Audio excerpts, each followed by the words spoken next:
حضور ایران میں جو متا ہے وہاں کے علماء اس کی اجازت دیتے ہیں، تو وہ ثابت کرتے ہیں کہ یہ ایک جائز چیز ہے۔ ثابت ہو دیتے ہیں؟ جی وہ ثابت کرتے ہیں، دلائل ثابت ہو گیا ہے؟ نہیں جی نہیں، میرے پہ تو نہیں، لیکن آپ یہ کیوں کہتے ہیں ثابت کرتے ہیں؟ وہ کوشش کرتے ہیں جی کہ ثابت کریں، یہ کہیں نا؟ جی تو ان لوگوں کا کہنا ہے کہ حضرت علی نے اس کو جائز قرار دیا تھا، گو اس سے پہلے پابندی لگا دی گئی تھی۔ اسلام میں ایک وقت اس کی اجازت بھی تھی غالباً، پھر پابندی لگا دی گئی، تو اس کے بارے میں جو ہے اگر متا جائز قرار دے دیا جائے آج، تو کیا شکل بنے گی اس کی اسلامی سوسائٹی میں؟ وہ بتائیں تو صحیح کچھ۔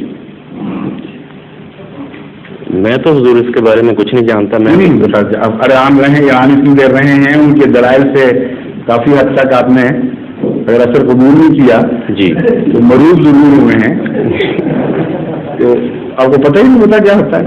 نہیں مجھے تو معلوم ہے، بتائیں نا پھر۔ وہ اگر متا ان کا مان لیا جائے جی، اس وقت ہماری اسلامی سوسائٹی میں ماں بیٹیاں ہماری یہاں رہتی ہیں، وہاں کیا شکل ظاہر ہوگی متا کی؟ زنا اور متا میں فرق کس طرح کریں گے آپ؟ وہ گئی پیسے دیے تھے، نکاح ہوا تھا 5 منٹ کا، ایسی فاسق فاجر سوسائٹی وجود میں آئے گی کہ اس کے تصور سے بھی رونگٹے کھڑے ہو جاتے ہیں۔ اسلام کے اوپر سب سے بڑا ظلم تو مسلمانوں نے کیا ہوا ہے، ہر اچھی تعلیم کو بھیانک بنا دیا۔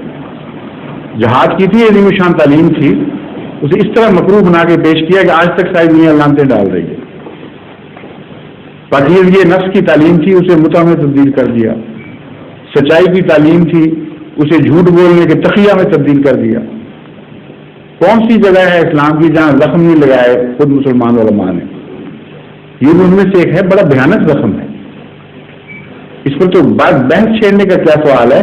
صرف آپ نقشہ کھینچ دیں اور کہیں کہ اٹھیں لوگ بتائیں کہ انہیں یہ نقشہ پسند ہے۔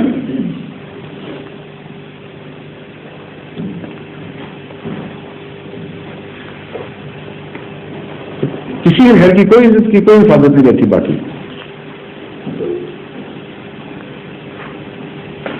ٹھیک ہے جی، ظہور مہدی آخر زمان